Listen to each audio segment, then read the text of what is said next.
नमस्कार, आप देख रहे हैं एवन उत्तराखंड और आपके साथ मैं हूं आशीष तिवारी। खबरों में सबसे पहले एक नजर हेडलाइंस पर।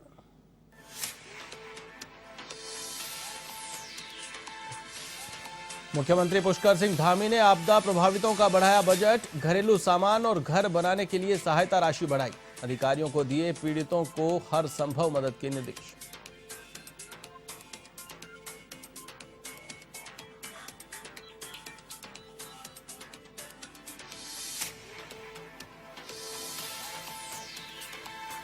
पूर्व मुख्यमंत्री हरीश रावत सरकार पर बरसे, कहा आपदा प्रबंधन में विफल रही राज्य सरकार। मुख्यमंत्री धामी और अमित शाह पर लगाए हवाई दौरे करने के आरोप।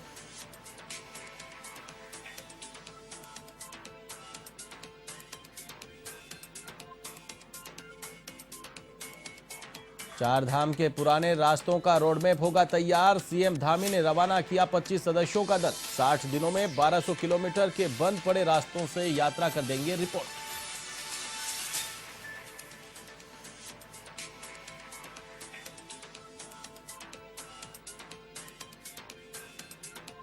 उत्तराखंड में बारिश से हुए नुकसान का जायजा लेने की कवायद तेज। केंद्र की इंटर मिनिस्ट्रियल टीम ने पिथौरागढ़ पहुंचकर लिया नुकसान का जायजा।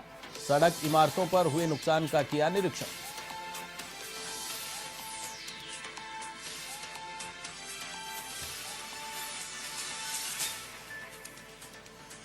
मसूरी के दोबाना गांव में हादसा, मछली के तालाब में खेलते समय गिरे 2 बच्चों की डूबने से मौत। मजदूर पिता के संग तालाब पर गए थे बच्चे।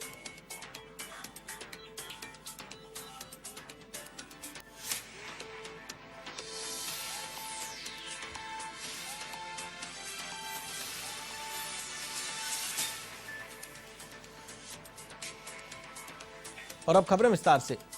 मुख्यमंत्री पुष्कर सिंह धामी ने आपदा प्रभावितों को विभिन्न मदों में दी जा रही सहायता राशि को बढ़ाने के निर्देश दिए हैं। उन्होंने कहा कि आपदा के मानकों में संभव न होने पर अतिरिक्त राशि की व्यवस्था मुख्यमंत्री राहत कोष से की जाए।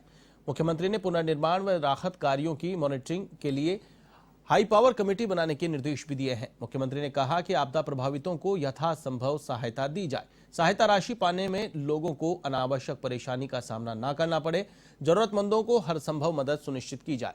मुख्यमंत्री सचिवालय में उच्च अधिकारियों के साथ आपदा राहत कार्यों की समीक्षा बैठक ले रहे थे। मुख्यमंत्री के निर्देश पर निर्णय लिया गया कि प्रभावित परिवारों को कपड़े, बर्तन व घरेलू सामान के लिए दी जाने वाली अहेतुक सहायता राशि को 3800 रुपए से बढ़ाकर 5000 रुपए किया गया है। पूर्ण क्षतिग्रस्त मकान के लिए सहायता राशि, जो कि मैदानी क्षेत्रों में 95,000 रुपए प्रति भवन और पहाड़ी क्षेत्रों में 1,01,900 रुपए प्रति भवन दी जा रही है।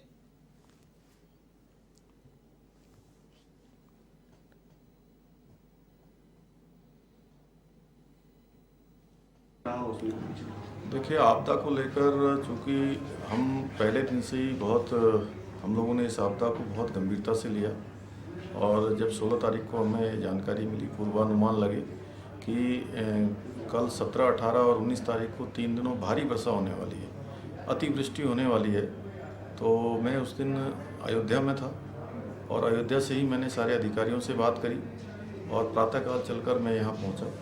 यहाँ हमने आपदा प्रबंधन बैठक करी, पूरी एक हाई पावर कमेटी की बैठक करी और उस दिन पूरे प्रदेश के अंदर उस समय तक हमारे यहाँ पर लगभग 1 लाख से भी ज़्यादा पर्यटक आए हुए थे, ज़्यादा श्रद्धालु आए हुए थे। और चूँकि बड़ी अतिवृष्टि की जो मौसम विभाग ने हमें पूर्वानुमान बताया था, तो उसके कारण से हमने जो है, जैसे ही हमको सूचना मिली, हमने सारी यात्राएं रोक दी। चारधाम यात्रा भी हमने रोक दी। सभी से अनुरोध किया कि यात्रा अपनी रोक दें, जो जहाँ पर है वहीं पर रुक जाएं।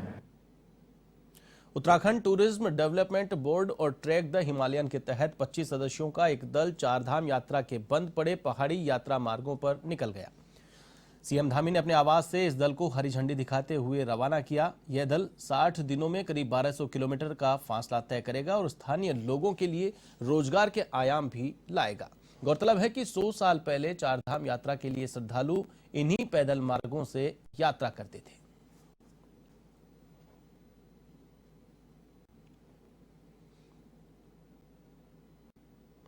हम लोग चारधाम का जो पैदल रूट है, जो पहले कभी हमारे पूर्वज चला करते थे, उस रास्ते की खोज करने जा रहे हैं, जिसमें हम चाहते हैं कि विंटर में भी ये ट्रैक चालू रहे, विंटर में भी लोग कर सके। अभी क्या लोग गाड़ियों से जाते हैं, हम चाहे कि ये पूर्वज जो हमारे पहले पौराणिक रास्ता है वो लोग करें। और पर्यटन विभाग और ट्रैक डिजाइनर्स मिलकर इस यात्रा को दोबारा रिट्रेस करने जा रहे हैं। तो जो यात्रा बाबा काली कंपनी चट्टियों के माध्यम से कराते थे आज से 100 साल पहले, हम उसी यात्रा को दोबारा रिट्रेस कर रहे हैं। तो इस यात्रा का जो मेन उद्देश्य है वो है दोबारा अपने पूर्वजों वाले रास्तों को खोजना, जो होम स्टेज बने हुए हैं उनको प्रमोट करना, और जितना भी प्लास्टिक फ्री इन्वायरमेंट हो और एक सस्टेनेबल वे में इस यात्रा को दोबारा शुरू किया जा सके, वो इसका मेन मोटिव है। देहरादून प्रदेश कांग्रेस कार्यालय में हरीश रावत ने प्रेस वार्ता कर सरकार पर बहुत गंभीर आरोप लगाए हैं। हरीश रावत ने कहा कि इस आपदा में सरकार पूरी तरह से फेल हो गई है। अभी तक लोग मदद के लिए गुहार लगा रहे हैं, लेकिन सरकार की तरफ से अभी तक उन्हें मदद नहीं मिली है। हरीश रावत ने गृह मंत्री अमित शाह पर आरोप लगाया कि गृह मंत्री केवल हवाई दौरा कर यहां से निकल लिए, जबकि उनको उम्मीद थी कि आपदा प्रभावित क्षेत्रों का दौरा करने के बाद राज्य को आर्थिक पैकेज की घोषणा करेंगे। हरीश रावत ने आपदा में मृतकों के परिवारों को 10 लाख रुपए मुआवजा देने की भी मांग की है। साथ ही 28 को आंदोलन की चेतावनी दी है।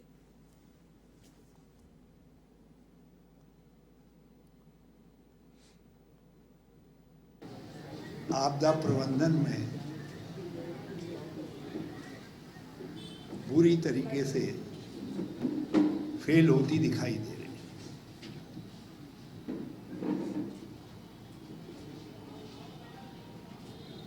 हम लोगों ने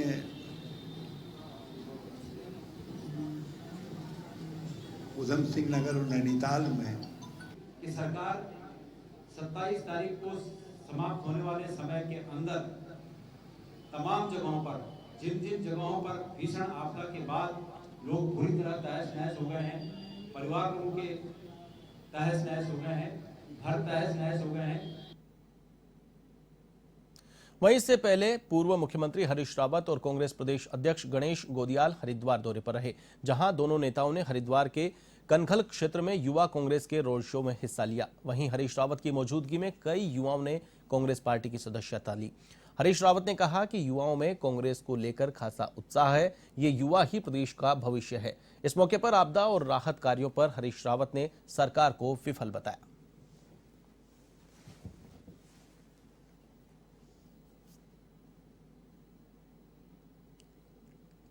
कार्यकर्ताओं में एक जबरदस्त जोश है और यही जोश परिवर्तन लाएगा और कांग्रेस को सत्ता में लाएगा। क्या भविष्य देख रहे हैं आने वाले समय में? बहुत अच्छा भविष्य है, बहुत अच्छा भविष्य है। इस समय हमारे सामने उत्तराखंड का भविष्य बनाने का लक्ष्य है और उस लक्ष्य के लिए सब युवाओं को हम अपने साथ सम्मिलित कर रहे हैं। सरकार इस आपदा में कहीं दिखाई नहीं दे रही। हम यही तो कह रहे, दिखाई दो, लोगों के इसमें काम करो, केवल हवाई जहाज और हेलीकॉप्टर में मत रहो, लेकिन लोगों तक राहत पहुंचाओ, मदद पहुंचाओ। मदद नहीं मिल रही है। आगामी विधानसभा चुनाव को लेकर कांग्रेस में सरगर्मी बढ़ गई है। कांग्रेस पार्टी के प्रदेश अध्यक्ष ने सरकार को चेतावनी दी है कि अगर 27 अक्टूबर तक सरकार आपदा पीड़ितों की मदद नहीं करती है तो 28 तारीख से कांग्रेस पूरे प्रदेश में लोकतांत्रिक रूप से सरकार का विरोध करेगी। हमारे संवाददाता शैलेंद्र पांडे ने प्रदेश अध्यक्ष गणेश गोदियाल से की खास बातचीत। मौजूद हैं कांग्रेस के प्रदेश अध्यक्ष गणेश गोदियाल जी। हम इनसे जानने की कोशिश करते हैं कि दिल्ली में कांग्रेस की बैठक होने वाली है, क्या उस बैठक की मुख्य बात रहेगी? आप उस बैठक में शामिल होने जा रहे हैं? ऐसा है, सामान्य बात है, कांग्रेस की राष्ट्रीय अध्यक्षा तमाम प्रदेशों के अध्यक्षों से और तमाम संबंधित प्रदेशों के माननीय प्रभारीगणों से समय समय पर बैठक करते रहती हैं। उसी प्रक्रिया में ये भी एक बैठक है। हमारे प्रदेश में चूंकि चुनाव नज़दीक है, इसलिए ये बड़ा संवेदनशील हो गया है कि बैठक है तो चुनाव के बारे में कुछ बात, निश्चित रूप में अगर चुनाव के बारे में कोई बात होगी तो वो बात भी की जाएंगी। खास करके हमारी राष्ट्रीय अध्यक्षा उत्तराखंड में आई आपदा से बड़ी चिंतित हैं और मुझे लगता है कि उन्होंने ये कहा है कि आपदा के बारे में मुझे पूरी जानकारी चाहिए, तो मैं वो ब्यौरा पूरा अपने साथ ले जा रहा हूँ। जो विधायक थे जो कांग्रेस के थे बीजेपी में चले गए हैं, उनके घर वापसी को लेकर के बातचीत चल रही है, क्या अटकने लगा जाए? नहीं, ऐसा है, मैंने पहले कहा कि बहुत से लोग कांग्रेस पार्टी में शामिल होना चाहते हैं, आना चाहते हैं, लेकिन कल की बैठक इससे संबंधित कोई बैठक नहीं है। कल की बैठक इससे इतर अन्य विषयों पर बैठक है। आपने अभी प्रेस कॉन्फ्रेंस हुआ, उसमें कहा था कि कांग्रेस 28 तारीख तक देखती है, उसके बाद आंदोलन करेगी आपदा को लेकर के, क्या कांग्रेस की रणनीति है? अगर आपदा प्रभावित हमारे भाइयों को और उत्तराखंड के तमाम उन लोगों को जिन्होंने अपनों को इस आपदा में खोया है, उनको अगर उचित सहायता नहीं मिली तो ये हमारा लोकतांत्रिक कर्तव्य है कि हम उनकी आवाज़ को उठाएं। लोकतांत्रिक तरीके से हम लोग इस बात को सरकार के सामने रखें कि इन्हें मदद की जानी चाहिए। इस आपदा में किसानों की भी बहुत क्षति हुई है और सरकार का जो दिया है अभी आपदा के लिए जो राहत दिया है उसको किस रूप में देखते हैं? कोई राहत नहीं दी है सरकार ने, अभी तक कोई राहत नहीं दी है। सरकार ने जो फौरी राहत मिलनी चाहिए वो भी नहीं दी है। फसलों के नुकसान का जायजा लेने के लिए अभी तक सरकारों ने कोई आदेश तक जारी नहीं किए हैं, कहीं कोई नहीं पहुंचा है। बिल्कुल इस तरह का हालात है कि लगता है कि प्रदेश में कोई सरकार है ही नहीं। तो कांग्रेस अध्यक्ष का साफ कहना था कि जिस तरह से आपदा में उत्तराखंड में क्षति हुई है, सरकार का जो रुख रहा है वो वैसा नहीं रहा है जैसा होना चाहिए। कैमरामैन आजाद सिंह के साथ मैं शैलेंद्र पांडे, A1 टीवी, देहरादून। उत्तराखंड में बीते दिनों भारी बारिश से हुए नुकसान का जायजा लेने के लिए केंद्र की inter ministerial central team Pithoragarh पहुंची। गृहमंत्री अमित शाह के निर्देश पर 5 सदस्यीय टीम ने ऑल वेदर रोड समेत PMGSY के अंतर्गत निर्मित सड़कों और तहसीलों में हुए नुकसान का जायजा लिया। इसमें जिलाधिकारी, पुलिस अधीक्षक, मुख्य विकास अधिकारी सहित सड़क निर्माण विभाग के अधिकारियों भी मौजूद रहे। इसके बाद विभागों के अधिकारियों के साथ बैठक हुई, जिसमें जिलाधिकारी डॉक्टर आशीष चौहान ने केंद्रीय टीम को नुकसान के संबंध में जानकारी साझा की।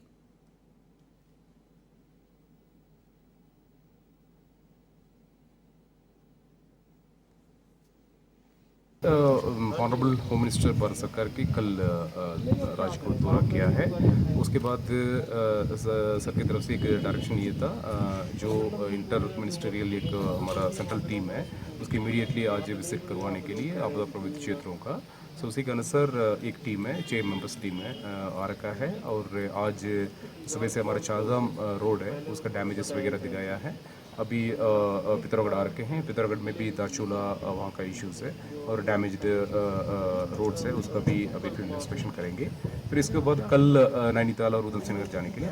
उत्तराखंड में आई त्रासदी का जायजा लेने डीजीपी अशोक कुमार 2 दिवसीय दौरे पर रुद्रपुर पहुंचे, जहां उधम सिंह नगर में आपदाग्रस्त क्षेत्रों का दौरा कर समस्याओं को सुना, जिसके बाद पुलिस कार्यालय में पुलिसकर्मियों के साथ बैठक की और बताया कि आपदाग्रस्त क्षेत्रों में काफी नुकसान हुआ है। तो वहीं पुलिसकर्मियों ने इस दौरान बेहतर कार्य करते हुए हजारों जिंदगियों को बचाया है। साथ ही अब नए बैच को एडिशनल आपदा की ट्रेनिंग कराने का निर्णय लिया गया है, जिसमें IPS से लेकर सिपाही तक को 2 सप्ताह की ट्रेनिंग कराई जाएगी।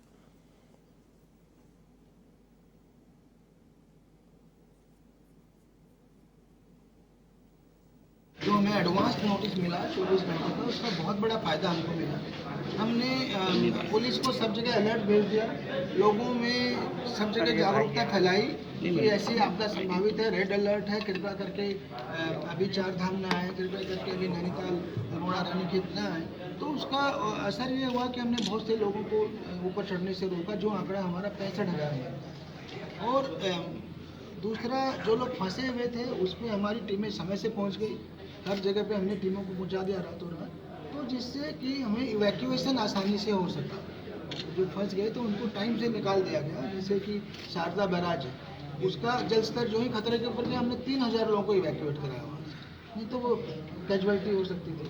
गोला के नीचे है, जवाहर नगर, सब जगह टाइमली। उधम सिंह नगर में कितना पानी का लेवल बढ़ता गया, किंतु टाइमली हमारी टीमें पहुँच गई, पुलिस की, NDRF की, SDRF की, PAC की।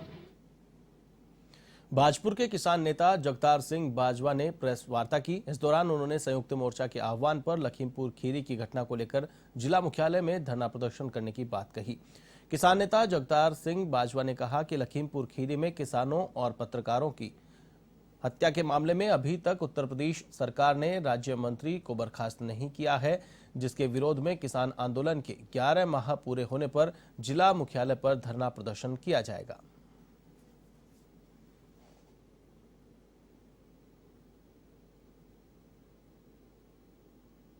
जा रहे और जो लखीमपुर खीरी कांड हुआ है, जिसमें हमारे 4 किसान साथी और एक पत्रकार साथी शहीद हुए हैं, उनको न्याय मिल सके, इसके लिए जो मेन जिम्मेदार है, मेन सूत्रधार है इस पूरी घटना का, लखीमपुर खीरी हत्याकांड का,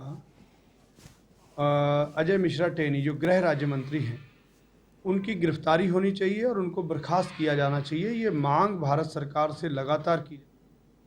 उत्तराखंड में चार धाम यात्रा भले ही खुल चुकी है, लेकिन यात्रा के दौरान आने वाली तमाम समस्याएं ऐसी हैं जिन पर प्रशासन पर्दा डाले हुए हैं। सरकार तक संबंधित समस्याएं नहीं पहुंचने की वजह से तीर्थयात्रियों को दिक्कतों का सामना करना पड़ रहा है। दरअसल 7 समुंदर पार अमेरिका से बद्री केदारनाथ के दर्शन के लिए पहुंची एनआरआई मनमीत कौर को जो असुविधाओं का सामना यात्रा मार्ग पर करना पड़ा है, इससे वह परेशान है। उन्होंने कहा कि यात्रा मार्ग पर जगह जगह कई पड़ाव है, जहां किसी भी प्रकार की जानकारी देने के लिए तैनात अधिकारी तीर्थयात्रियों से बात करने तक को तैयार नहीं है। पूछने पर गोलमोल जवाब देकर तीर्थयात्रियों को गुमराह किया जा रहा है।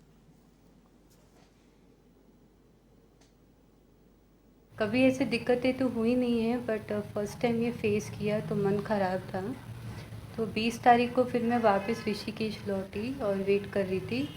फिर शुभ यात्रा ट्रैवल्स के थ्रू थोड़ी सी इन्फॉर्मेशन इधर उधर से लेके मैंने फिर कल चार्टर किया। चार्टर से फिर मैं गई और यात्रा करके अपनी खूबी आई। आप यूएसए से यहाँ आ रही हैं? जी। कितने वर्षों से तक यहाँ आती हैं? मैं 2018 से आ रही हूँ।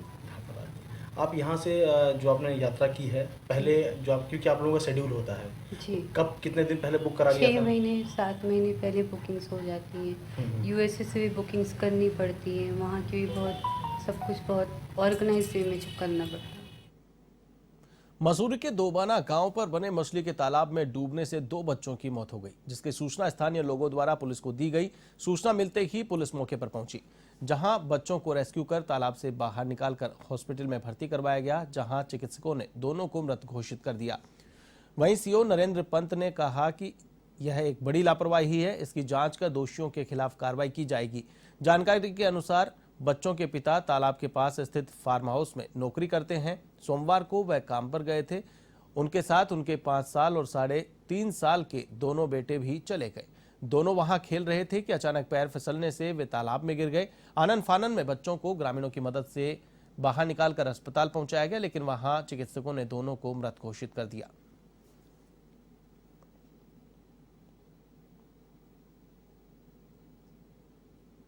सूचना आई थी कि 2 बच्चों की डूबने से मौत हो गई है और उसमें फिर देखा गया था, जब उस पर पूछताछ की गई तो उसमें जो उनकी माताजी थी, उन्होंने सर्वप्रथम देखा कि वहाँ पर बच्चे डूब गए हैं और उसके बाद जब बच्चों को रेस्क्यू किया गया और हॉस्पिटल ले जाया गया तो दे वर ब्रॉट डेड। तो यहाँ पर एक फिश पॉन्ड बनाया गया था, लगभग 20 फीट लंबा 10 फीट चौड़ा, और उसमें काफ़ी पानी भरा हुआ था, जिसमें डूबने से इनकी मृत्यु हुई है। देखिए, उस जो कैंपस है उसमें सिर्फ ये मजदूर, जो नेपाली मजदूर थे, ये रह रहे थे। अन्य उसमें कोई भी व्यक्ति नहीं रहता है। तो ये काफ़ी टाइम से वहाँ पे रह रहे थे और इस तरह की लापरवाही अगर कुछ हमारे सामने आएगी और इस संबंध में कोई तहरीर आएगी तो उस पर कार्रवाई की जाएगी। देहरादून के एकता विहार में 14 सूत्रीय मांगों को लेकर डिप्लोमा एलोपैथिक फार्मासिस्ट पिछले 68 दिनों से धरने पर बैठे हैं। साथ ही पिछले 5 दिन से 5 डिप्लोमा फार्मासिस्ट आमरण अनशन पर बैठे हैं। पूर्व मुख्यमंत्री हरीश रावत भी डिप्लोमा फार्मासिस्टों के समर्थन में धरना स्थल पर पहुंचे। उन्होंने फार्मासिस्टों से मिलकर उनकी मांगों को सुना और कहा कि उनकी सरकार आएगी तो उनकी मांगों पर गौर जरूर करेगी।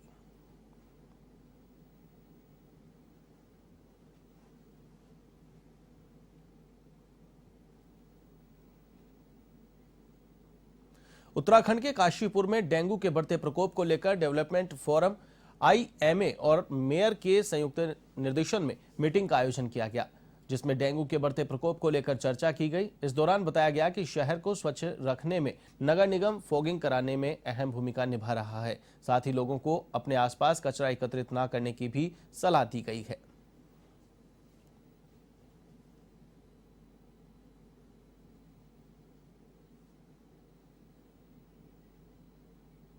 हरिद्वार के मंगलोर के लहबोली गांव में 11वीं कक्षा के छात्र की गोली मारकर हत्या मामले में ग्रामीणों का गुस्सा थमने का नाम नहीं ले रहा है। ग्रामीणों ने शव को सड़क पर रखकर रुड़की देवबंद मार्ग पर जाम लगा दिया और आरोपी की गिरफ्तारी की मांग पर अड़े रहे। पुलिस प्रशासन ने काफी मशक्कत करने के बाद किसी तरह सड़क से लोगों को उठाया और मामले को शांत कराया। एसपी देहात परमेंद्र सिंह ने बताया कि पूरी टीम आरोपियों की तलाश में जुट गई है। जल्द से जल्द इस घटना का खुलासा कर दिया जाएगा।